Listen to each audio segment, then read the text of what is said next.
And look at this. Clad out in the King. How long was it before D'Lo and KC got merchandise? We got Kings Beat merchandise already. James Ham. I'm about to put an order in. I need a Kings Beat hoodie. You like that? You like I that? love Big it. shout out! Big shout out to Jim Espinosa over at Brickyard. Big Brickyard Industries. He came through with he made the logo, and yeah, we got some nice hoodies. We don't have a merch shop yet, but it's coming. It's easy. Yeah, it's an easy setup. As I've learned, it could potentially consume your life. So just be prepared for that. I have a 14-year-old that I'm gonna task with that. See, I don't have the ability to do that. So I strongly suggest, and I can't help but smile as I look around and see the three of us all clad out in our own merchandise. Is that not the strangest thing ever? We got to promote ourselves. Why not? I totally agree. I just got done with the podcast with Sean Cunningham, which was like it'll go up later this evening. But we were laughing about the same thing. Like, man, seriously? Sean's like, we're gonna have merch? I'm like, yeah, man. And he's a huge concert guy, so he's used to the merch. It's like, oh yeah, man, I got you. Yeah, we got this stuff coming in. That's awesome. I said, but I won't make him have the one that says with James Ham. That would just be some weird awkwardness. I want the with James Ham version. I'm going full. Like, shoot, we've got shirts with cartoon pictures of our faces on it. I'm happy to wear the name James Ham on my shirt. I love it. Yeah, I totally. I love all the merch you guys have. It's awesome that you guys have created a brand. And you know what? It's because you're successful. It's because people like what you're doing that it makes sense that I see your D'Lo and Casey stuff all over the place. That's awesome. Appreciate all you guys do. Yeah, we have a great, like you have Brickyard Industries, we have Dave Garcia Designs, and Don is dope, and so many people have contributed their ideas and purchasing this stuff and supporting this stuff. It's amazing, just as they should be supporting the Kings Beat. And well, laughing and fun is over, James, because now we have to talk about the Kings. You wrote a hell of a piece that went up on thekingsbeat.com just a few moments ago. There's a lot in there. There's a lot to take away. I want to start with Philly, if you don't mind, because we talked to Keith Pompey about an hour ago, and it's the one little piece of the Kings Beat that I actually read here on the air because I wanted to save everything else for you being here or allow people to read it on their own. But there's an important piece tied to a piece of a story that came out from Keith Pompey yesterday about Ben Simmons, Tobias Harris, Matisse Thybulle in exchange for Tyrese Harrison, draft picks involved. Buddy was involved in that. And you posed the question, Kings willing to take on both Ben Simmons and Tobias Harris. And not only did you pose the question, but you answered it. Yeah, from everything I'm hearing right now, the answer is no. They believe that Tobias Harris' contract is one of the worst contracts in the NBA. That it's a step below guys like, I don't know, Russell Westbrook and and John Wall, but it's not that far below because I think most of those deals are in the final year and there is no opt-out. There's nothing. So basically it's a 2-year 77 or $78 million contract. So in effect, you're getting one more year of Tobias Harris over Harrison Barnes, who's a slightly better player than Harrison Barnes, in my opinion. But you're paying $59 million for that. That's crazy talk. And so while I personally, if the deal has to include Tobias Harris, but brings back Ben Simmons and doesn't send out De'Aaron Fox or Tyrese Halliburton, I'm in. I've been on that for a while, but that is not what I'm hearing from sources surrounding the Kings. That they think that deal is too much and that they're very leery of it. Ironically, James, the guy they really want, I think, is a worse contract. Ben Simmons, we're making like almost $50 million when it's all said and done. It might years? be yeah, it gets up, it's over, it's right around 40, I think, in the end. So what is it? It's, 3 years, $118 million after this year. So it doesn't go over 40, but it's right there. I mean, it's not a good Woo, contract. that's a lot of, Uh, but between the two of them, that's a lot of money to take on. But I'll say this, and I talked about this with Damien.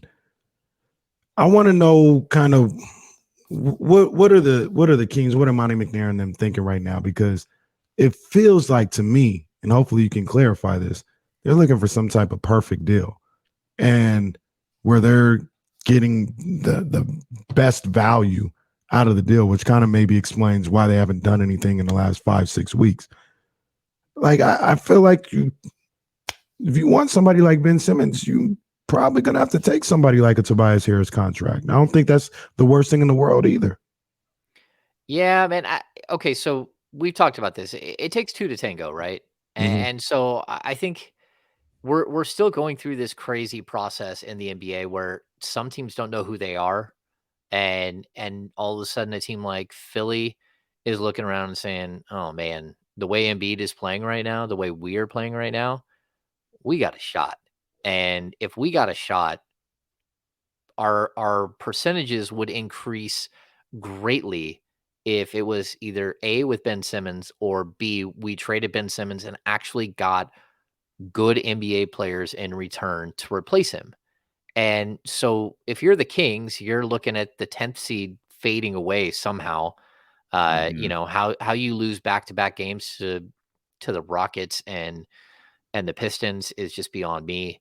But really, it is who this team is. This is what they've done to Kings fans all season long. But when you look at these other teams, they're starting to get to a point in the season where they're figuring out who they are. And if you're a team like Philly, I think you were thinking this whole season, like, this is going to be a wash of a season. We're just going to have to put in autopilot. We'll be a strong, like, 3, 4, 5. But we really don't have a shot because of all the chaos. All of a sudden, you're looking around and like, maybe we do have a shot. And maybe we can go get the pieces to build this thing out and do it the right way and set ourselves up for the next couple of years. Like what I wrote on Sunday. If you give up Harrison Barnes, Buddy Hield, Tristan Thompson, and either Marvin Bagley, or you trade Bagley for Covington and Covington goes to Philly, and you give up a pair of first round picks, that saves $131 million over the next 3 years for the Philadelphia 76ers. Mhm. And it gives them 2 Kings first round draft picks, and it gives them rotational players that help them today. The step from Tobias Harris to Harrison Barnes just is not that great. It's not. Harrison Barnes is a very good NBA player who's shooting the lights out from 3. Shooting 42% from 3 on the season. Like, he fits into what they need really, really well.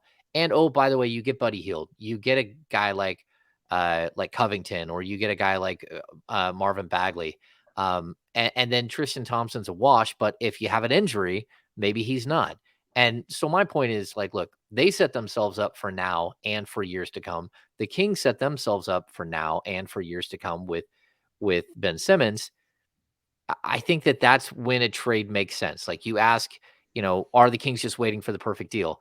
In the perfect deal is no one feels really comfortable about what's happening. And that's the perfect deal. If you just roll over and give someone everything and you don't get back what you really need, or you take on Tobias Harris, but you give up a Fox or Halliburton and first round picks, all of a sudden you've hamstrung yourself in the draft. You've hamstrung yourself when it comes to the finances, and you made yourself marginally better talent wise, but not where you should have been.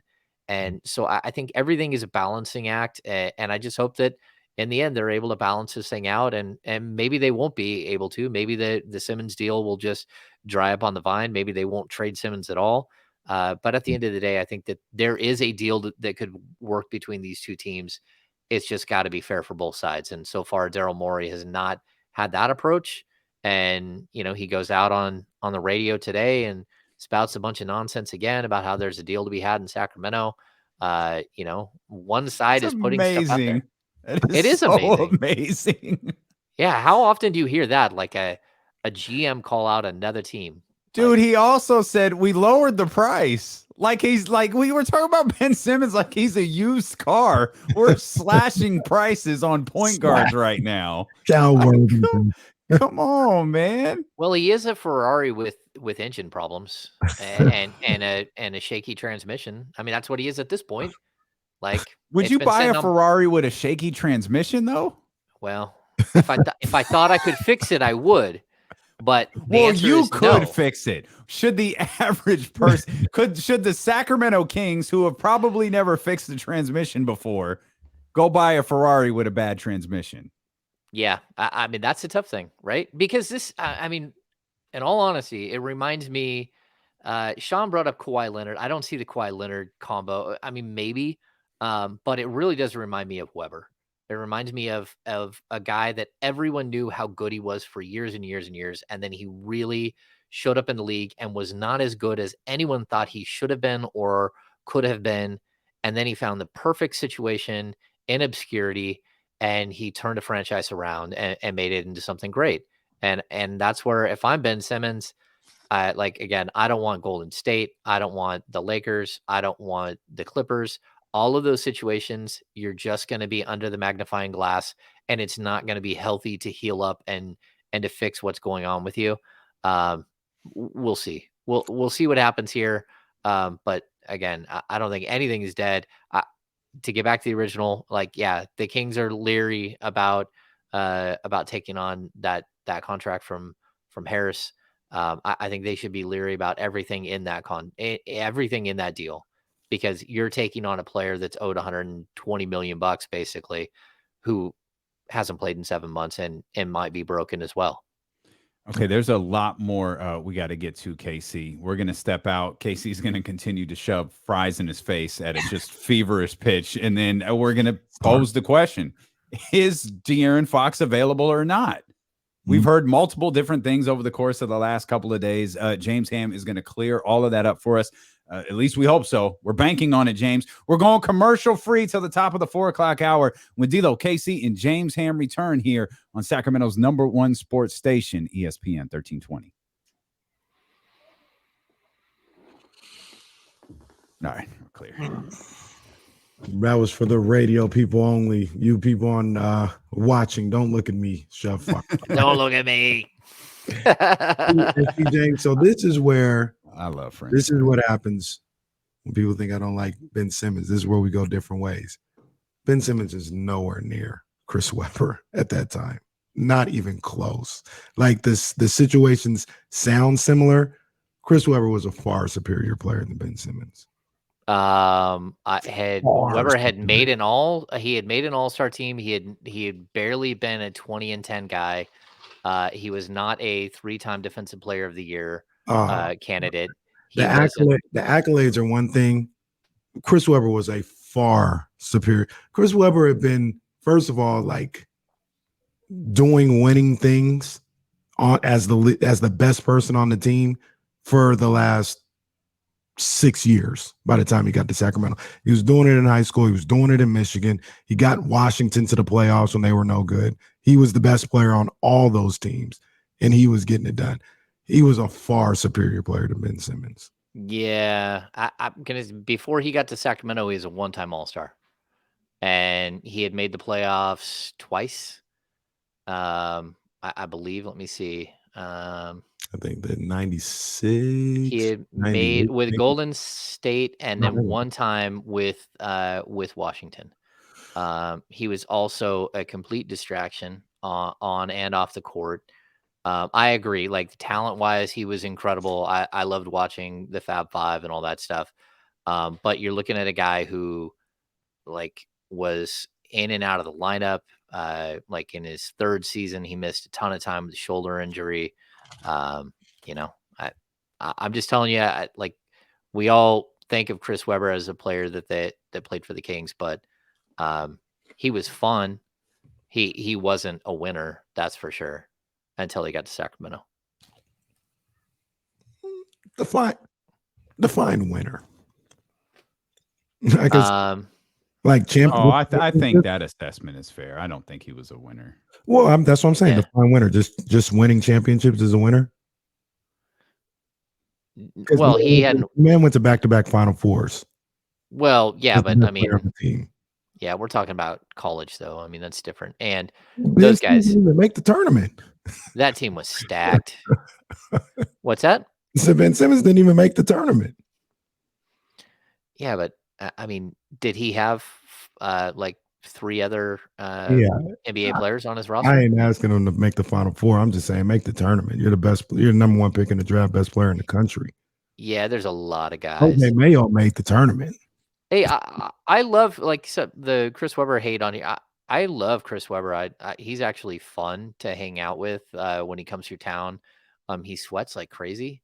Like he does not like being around media at all. Like he has a instant reaction. Like Kenny Thomas on steroids. Like when they needed to Oh towel man, off Kenny. Yeah, like they needed to have a blower on Kenny the whole time.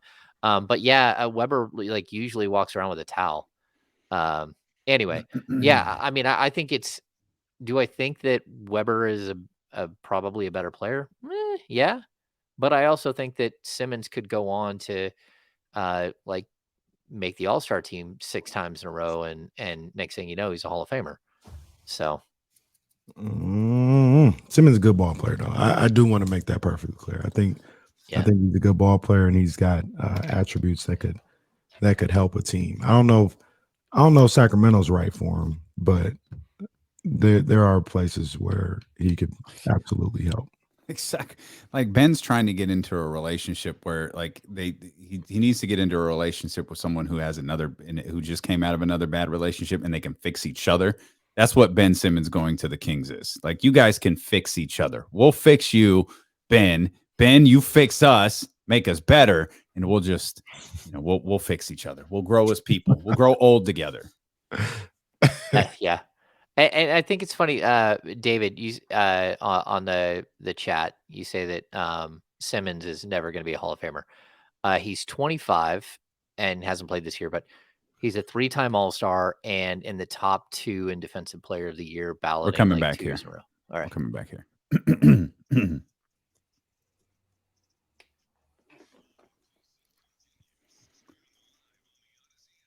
Live on the Odyssey app, live on twitch.tv/ESPN1320 and youtube.com/ESPN1320 is D'Lo and Casey, along with James Ham, brought to you by McQueen and the Violet Fog, the smoothest gin in the world, handcrafted in Brazil. The conversation continued there through the commercial break, mostly centering around Ben Simmons. I pulled up these numbers during the break just to make sure that we have Ben Simmons' contract clarified. It's 33 for the rest of this year, or it's 33 for this year, I should say.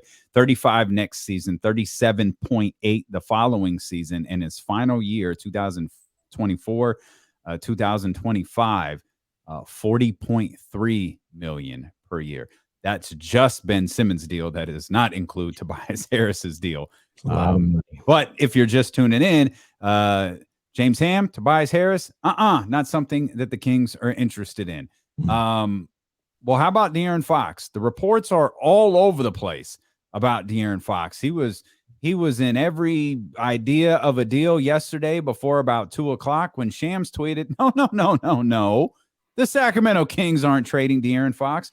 Where are we with De'Aaron and the Sacramento Kings? Yeah, everything I've heard is that the Kings plan to build around Fox and Halliburton. That it would take a Godfather type deal that they just can't turn down to move away from him. That they're not going to include him in almost any deal that we've heard of. It would have to be something bigger that completely changed the course of what they're trying to do, and they just don't see that out there. That what they look at is they look at Fox and Halliburton as the future.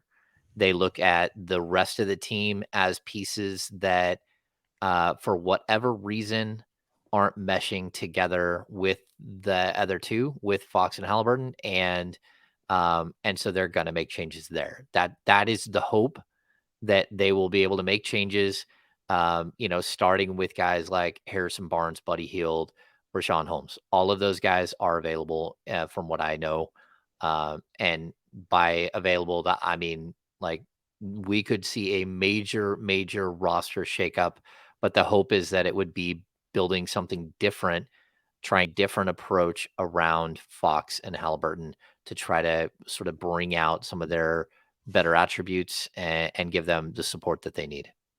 A name that we haven't heard much at all, except for on this show and out of my mouth that you just mentioned, was Rashawn Holmes. So Rashawn Holmes is a guy that for the right deal, they're not going to just give him away, but for the right situation, they'd be willing to move on from him after just signing him in this offseason. Yeah, I mean, basically, if you're, from what I know, if you look at this Kings roster and you're being really honest about it, the pieces aren't that bad. Like the fact that Harrison Barnes is a really good NBA player that could fit on many rosters. Rashawn Holmes, a very good NBA player that can fit on a ton of different rosters. Buddy Hield, same exact thing. Every team in the league needs shooting. He's second in the league and made 3-pointers this season, shooting like he's above 38% on three. All of those pieces, like, but the problem is that the pieces aren't equaling success. And so the grand idea would be to use either those pieces to find better pieces or different pieces that might fit better, or to use those pieces along with draft picks to find better pieces. And so I think that that is where this team is kind of starting. That they would like to move some of these guys around and try to just find, like, if one of them is gone, uh, that's one thing, but it could be all three, it could be two, we don't know. But they, whoever's left will be embraced as part of the core moving forward. But what you can't do is say that Rashawn Holmes is off the hook, is untouchable.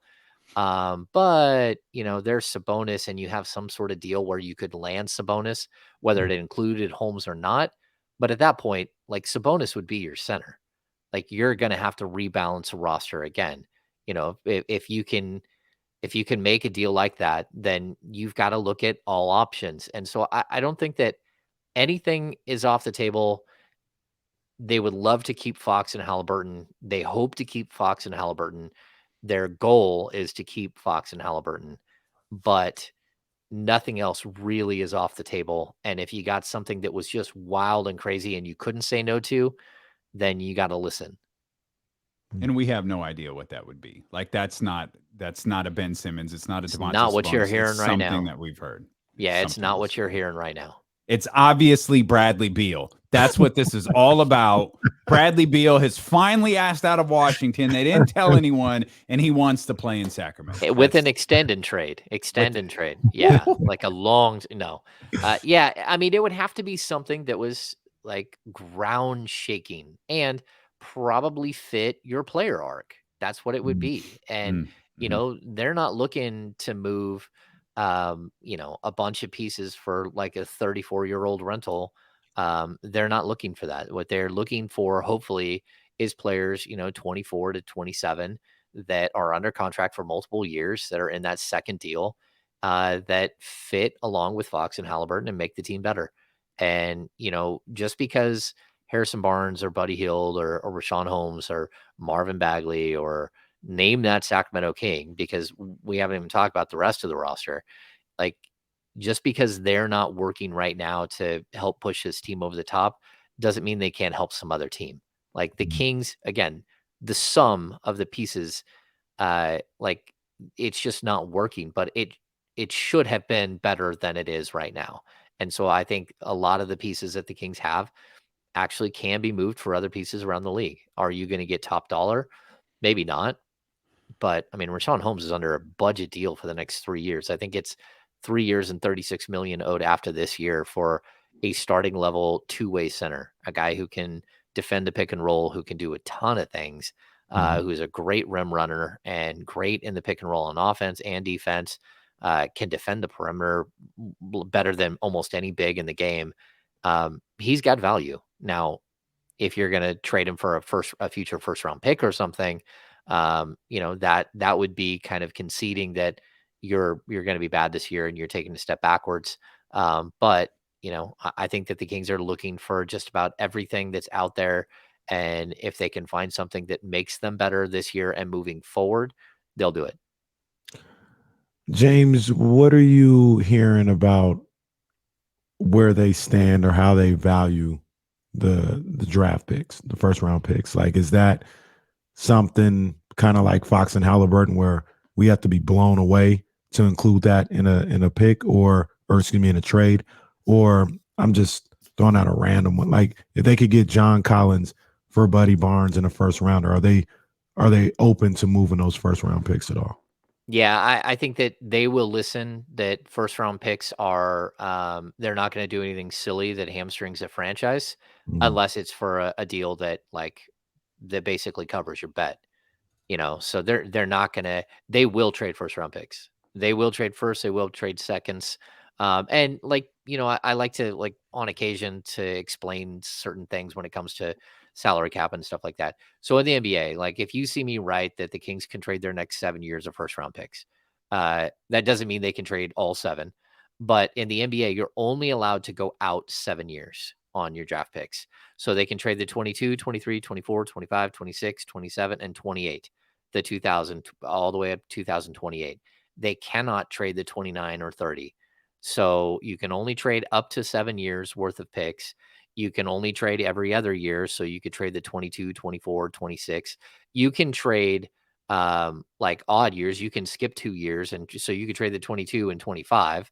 But again, like there are all these rules put in place where you can't just mortgage your entire future. You can do some severe damage to your future. You could trade Monty could trade at 22, 24 with pick swaps in 23 and 25. And so someone would own your draft for basically the next 4 years. But you would get their pick in those other 2 years. Right. There's some complexities here that I think Monty's going to have to deal with when it comes to, what he willing to give up. But at the end of the day, those picks are on the table just like everything else. They know that drafting players works in certain situations, and in other situations, if you're where they are right now, where you're good enough to fight for the 10, but you're not, you could miss, but you're also bad enough that you're going to be in the lottery. They know that they're going to be like a 7, 8, 9, 10. There's no way for them to lose and become the Detroit Pistons or Houston Rockets overnight unless they keep losing to the Detroit Pistons and Houston Rockets, um, and giving those guys wins. And they've already almost got done doing that at this point. And it's really tough to get down into that bottom where you have an honest shot to move up into the top 3 or 4. James Ham, 1320 Kings Insider, with us here on D-Lo and KC. We've heard so much about Sabonis and Simmons, and is there? You just mentioned how attractive some of these other pieces are, or could be potentially attractive for other teams out there. These other players on the Sacramento Kings are. Is there I don't know any other way to phrase it than this, but I hope you know what I mean. Is there a backup plan? Like if it's not Ben Simmons and it's not Domantas Sabonis, we talked to Keith Pompey a little over an hour ago. He's like, I don't think Ben's getting dealt. So if it's not Ben, like is Monty going to have to make a strong pivot? Does he already have, is he tiptoeing around some other pools here? Like what is his mindset, or do you have an idea of what it is? Yeah, there's definitely other stuff out there. Like, don't be fooled by just the two. Don't be fooled. Actually, I'll just say this very bluntly: don't be fooled by how much Daryl Morey has been putting stuff out in the press.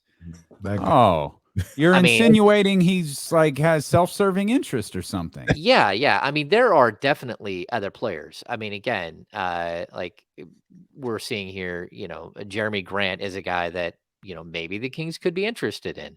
Although he's looking for mad cash. He wants I think the rumor was he wanted a 4-year, $120 million Yeah. extension. And, again, he's 27 going on 28. He'll be 29 during the season next year, during the final year of his contract. And so you're looking at a guy that literally is looking for money when he's 30, 31, 32, 33. That's tough especially since it's not like he's a guy who's been good for his entire career. I think, is he a good player? Yes. Can he help the team? Yes. Would he fit in Sacramento? I believe so. And I also think that he's one of those guys that's maybe sneaky better than his overall stats say, and his overall stats are pretty good. But at the same time, you're not sure. Just like you're not sure if Christian Wood is going to be that guy. So I think that there are other things that are out there. And I'll also point out that when someone decides to negotiate through the press, which we've seen all forever, right? We've seen the Sixers negotiating through the press. Well, I mean, I would assume that some of the noise is out there is from the Kings as well. Um, Well, but the Lakers come to mind also. yeah, exactly, exactly. But here's my point: it's that it's brought other names into the conversation. Right. Guys like John Collins. John Collins may not be happy with his role. Would John Collins? So if you're going to be the team that is trying to hold Ben Simmons over everyone's head, and you're going to say, no, we wouldn't accept this deal from this team and this deal from this team, all of those names getting put out there now become trade opportunities for other teams. So I could very well We could skip see, the middleman. We could just go yeah, Philadelphia. We don't need you anymore. We'll just yeah, go let's straight to just Atlanta. stop messing with a team like Philadelphia that's yo-yoing everybody in the league. Hmm. And again, is there a possibility that like uh, like John Collins for Harrison Barnes and a first round pick, or like is there a deal out there that makes sense for multiple teams? And yes, I think there are, and I think John Collins is a player that fits exactly with the players that you already have. He's a guy that shoots the three ball, that runs, that can really get up and down the court, but he's great in the pick and roll. Him Mm. and Halliburton would just be nasty. And I think that's where you have to start looking. And again, if you're not willing to take back Tobias, would you be willing to take back someone, say like Bogdan Bogdanovic, in a deal, and like in addition to help them in a different way? And so that's where I think the Kings can be active in this entire situation and find pieces that make sense for them. And it might not be like what we've talked about, home runs, right? Like again, I said Cam Reddish to me was like a 2-out single. And I think that like Christian Wood is a 2-out double or maybe a 1-out double, right? So you can't get a sack fly and another sack fly and get him home. But so you need someone to actually come through. But I think that like there are really, really good solid base hits out there for this Kings team that are equal to or slightly better than the talent they have. And you could find matches out there to just, even if it's just changing the pieces, could actually help this team accelerate and go forward. James, you think it's as simple as Monty McNair thought that this group that he has right now would be able to stay above water until it was time to make that deal and they haven't delivered on that? Or did he really look at this team as I want these guys here and we just need to add a piece to these guys and then we can move on? Because my whole thing is we've been saying something needs to happen for 4 or 5 weeks, and this team goes out there and continues to die night after night. And I guess if you get the guy that you want, it's worth it. But that's a bit of a gamble. Like if I'm just seeing, for example, if it's Simmons that you want, and you strike out on him, and you have to pivot to get Bogdan and Collins, but you sacrifice this season. Like this season is going down the drain as we speak. Do you think that's all? Like that's the way he was looking at it. Like it'd be worth it if we sacrifice this season to get the ultimate prize that we want. Well, okay, so first of all, I agree with both things that you said there. Like I think he thought that he had a team that could competitively make it to the trade deadline and be good enough to get there and then swing for the fences then, right? Mhm. So because we talked about it like from day one that you had basically a 9-man rotation or 10-man rotation, and sitting on the outside of that was Buddy Hield and Marvin Bagley. Mhm. So you've kind of always had those two pieces like waiting to get moved. Now, I also think that when this thing started to go south, um, it's just not that easy. For some reason, teams wait and wait and wait and wait until the last possible moment to make these deals. I mean, again, it is absolutely shocking that we had a day like yesterday, 22 days before the trade deadline.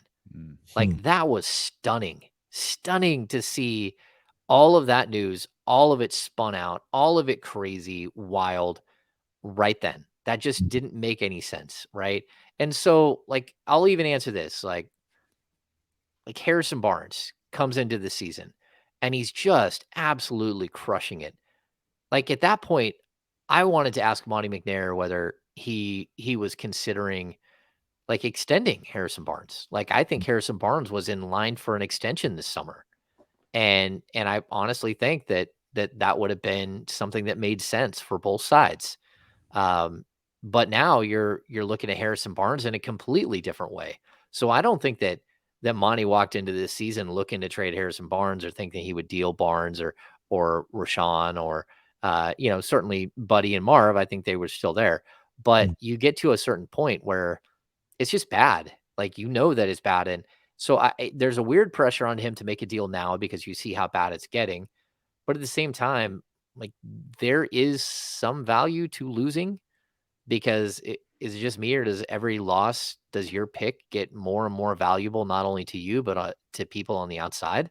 Hmm. Yes. Like, Hmm. Hmm. that pick has more value today than it did yesterday.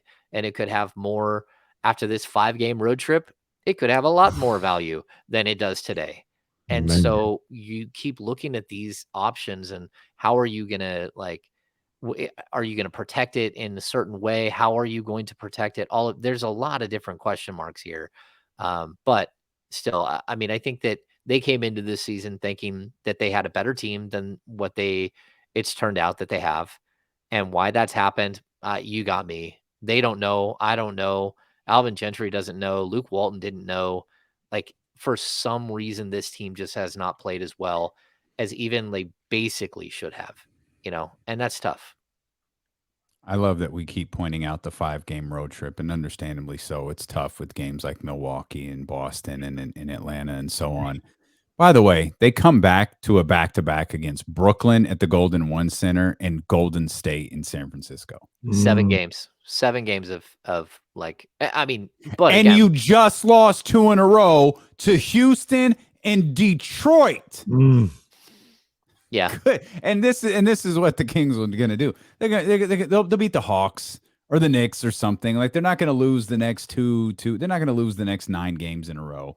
But it's like, this team is literally, to me, James, it's wake up, go to work, come home. Every day's different. Wake up, go to work, come home. Like, there's no, hey, let's build something, let's work on something. There's no momentum. There's nothing. It's just wake up, go to work, go to bed, wake up, go to work, go to bed. Like, there's nothing to this team that carries over in a good way. And I don't think there's anything that carries over in a bad way. Like, they're going to randomly win some of these games on this road trip, I think. And it's going to be inconsequential. It's not going to mean anything. It's just going to speak to the sporadic nature of this Kings team and how frustrating they are. No, I totally agree. I totally agree. Like, if you keep looking at your phone. If you want to report a trade right now, we'll stop everything. If sources close to James Ham want to break some news, like, the second James looked at his phone, my call was, it's happening. yeah, It's happening right now. I don't really have it. Like, I don't have something for you today. Yeah, like, look, I think when we look at the situation that just played out, right, and no one expected this team to. I mean, they got stunned on Sunday when Halliburton, went into health and safety protocols at like 12:30, like for a 3 o'clock start. That was stunning to them, and that put them off on. And they still had a chance to win. But then when we go to a couple of days later, like, they lose in a different way. It's not always the same way. Sure, is it bad defense? Heck yeah, it's bad defense. But I mean, they scored 131 points, shot like 50 something percent from the field, shot 40 something percent from three, turned the ball over 7 times for 9 points. They should have won without any question. They had the most free throws attempts they've had all season long. They definitely should have been able to beat a Detroit Pistons team that they were up by 10 with, or was it 9 with 1.5 minutes left or something, 2 minutes left. Yeah, I mean, to see something like that play out, it took almost every single wrong thing possible, and it starts with a haymaker three that had no business going in by Sadiq Bey as a shot clock expired, followed by Harrison Barnes fumbling a perfect pass from De'Aaron Fox for a wide open corner three. That's how it starts, and then these things happen. This team is just like, to me, they're emotionally fragile. Like, Mhm. they cannot embrace success at all. They don't know how to figure things out, how to make adjustments on the fly. And it's difficult. It's difficult to cover a team like this. Like, there have not been a lot of times this season where I had to rewrite at the last second. And Mm. last night I had to rewrite, and I didn't expect to. I even thought that, like, was there any moment in in that game where you thought they were going to lose? Even in the first quarter when they're shooting 18% from the field, and you're like, this is so hideous. Um, you still thought they were going to win, and that's why I keep saying this team looks and feels like they should be at least 5 or 6 games better than they are.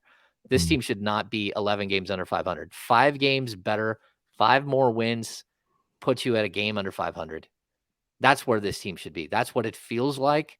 That's just not who they are, which is, it's stunning, and that's what makes it so difficult. It makes it difficult for all these guys. Yeah.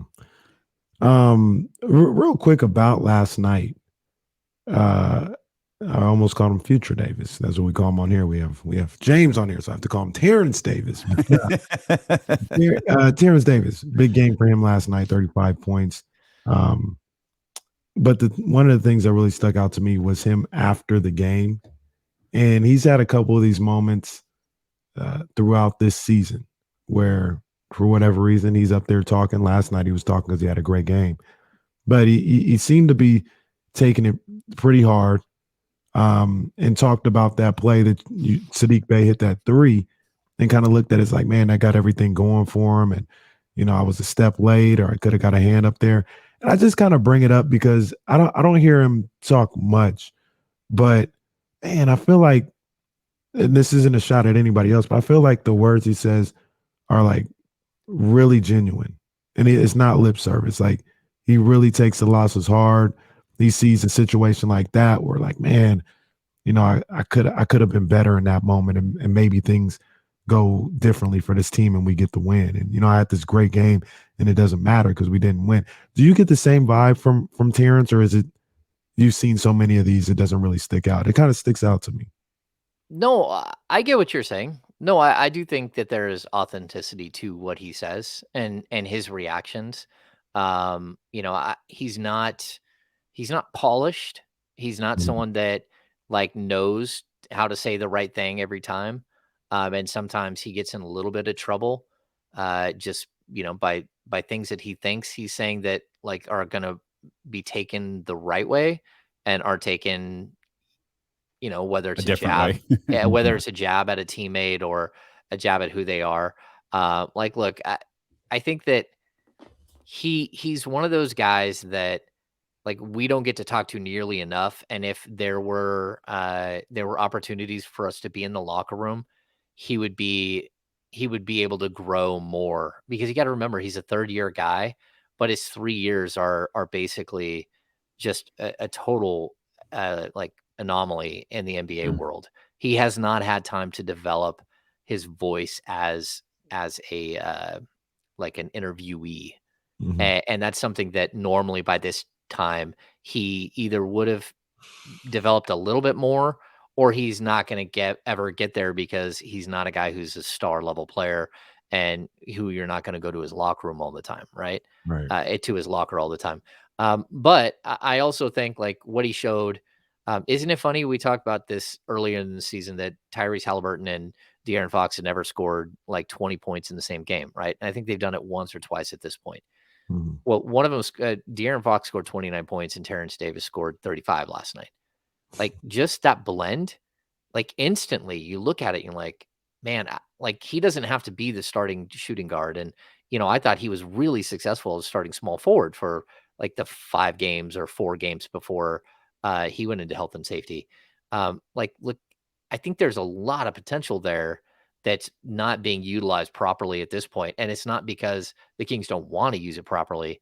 It's because they have 5 guards. And of the 5 guards, 2 of them are your best 2 players. One of them is your first round draft pick you're trying to develop. One of them is your best 3-point shooter.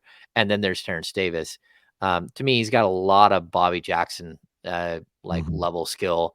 And he's a guy who causes chaos like Bobby did. And who I think, he's a better 3-point shooter than what we've seen this year. He had tough time getting into rhythm and everything else. But I think that's one thing that makes you have a little bit of hope for this team moving forward, that if they can move off of Buddy Hield, if they do make a franchise altering trade, that it could open up spaces and time for a guy like that who has shown that when he given a real opportunity, he can be a difference maker in specific games. Is it always pretty? No. But when he hits his first couple of shots, is look out. And I'll even say this. I had written, I was doing my bullet points for my post game, and it was in the 3rd quarter, and I wrote the Terrence Davis one. I think he had 20 points on 3 of 7 from 3. He finished 7 of 13 from 3. And I think he scored 14 points in the 4th quarter. He was devastated that he missed the 3-pointer that would have won the game, because that's he had a shot to win the game, and then they got the ball back, and Fox had a shot to tie it. But those are the moments where, a little bit of experience would help. Yeah. You mentioned, I'm sorry, all I heard on that is move on from Buddy Hield. And it makes me think of, sorry, that was a joke. I didn't mean that. I was trying to transition. Buddy, all of these different deals, are we I looked up these notes. I don't know if this is an official stat. I believe this is the longest trade deadline in history. So are we waiting until February? Are we literally doing this until February 10th? Man, I don't know. Oh.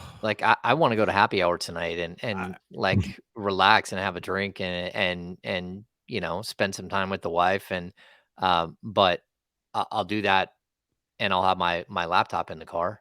Better tell that Mrs. Ham got 3 more weeks of this. Yeah, that's where we're at. I mean, this is wild, but it's kind of the build up to free agency. It usually lasts about 10 days, but I don't think I've ever seen anything not where the hot stove got so hot this quick. And you're like, what in the world is happening? This really doesn't make any sense, that we're in full blown sprint mode. And this is a marathon. It's not a sprint. So we're mile 10, and we're already breaking out in the sprint. Yeah. And to be honest, the Kings have to be that way. The Kings have to that's where they have to be. They need to make a change now. If you're going to lose the next 5 games, lose the next 5 games with 3 new roster players.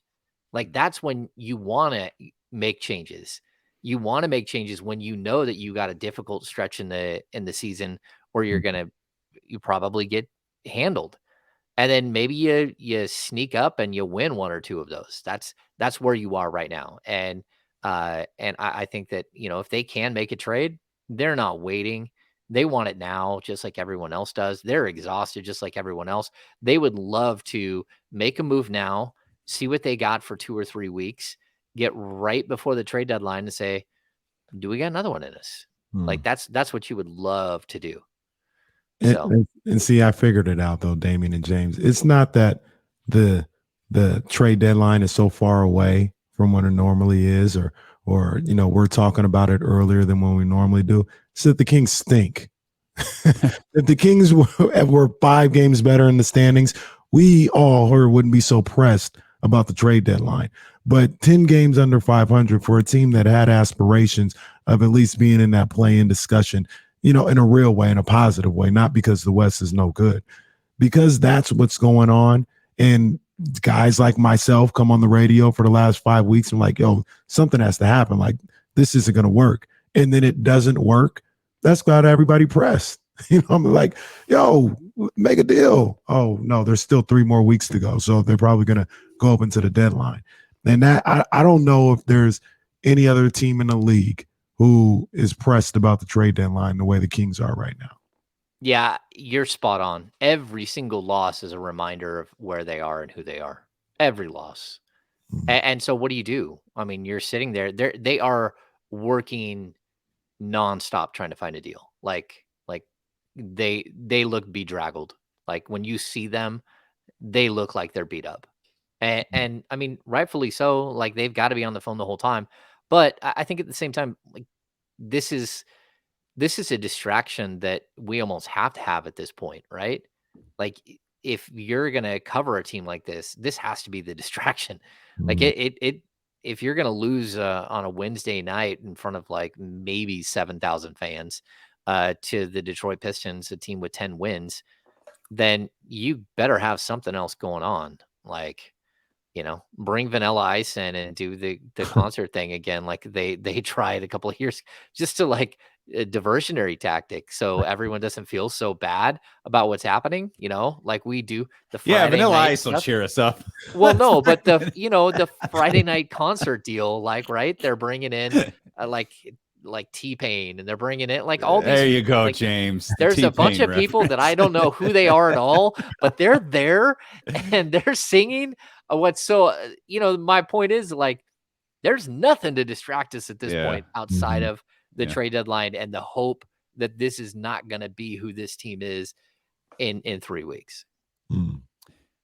Bedraggled, dirty, and disheveled. Yeah. Bedraggled, as used in a sentence by James Ham here on ESPN 1320. James always drops one word that I have to look up as he's talking, and I hadn't used the word bedraggled. He's the Walt Frazier of Sacramento Kings media. Oh, no, they're well, Bill Horrenda used to use a word of the day. I know that. He would throw some crazy. Oh, Marshall used to do that on CBS.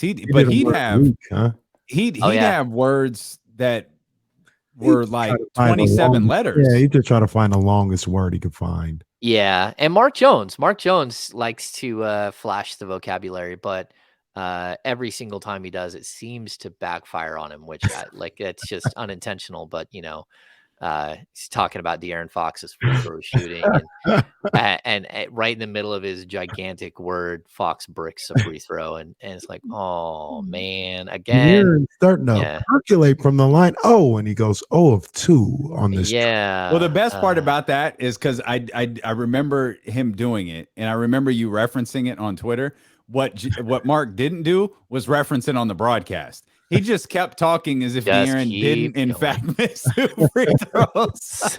Smile and wave, folks. Smile and wave. Like Mark's like, ain't going to be my fault. Ain't going to put this on me. I'm just going to keep talking. Tremendous work over at the Kings Beat, James. This is really, really, really good stuff. I feel like this is the definitive guide and the definitive answer sheet for Kings fans who have questions here heading into the longest trade deadline in the history of the universe. Head over to thekingsbeat.com right now and check out James' latest work. And if I'm not mistaken, Hammer, you're coming back tomorrow, right? Yeah, I'm back tomorrow. Got a podcast going up later on tonight. Going back tomorrow. A lot of talking, James. All week, you started off the week doing 4 hours. A lot of talking. Tuesday almost killed me. It was 4 hours here, and then I went right into a pod with Sean. And by the time I went to go stand up, I thought I was going to need like a walker to get out of the bar area. Yeah, it was bad. James was making noise when he got up. So, that's all right. Happens to the best of us. James will be back with us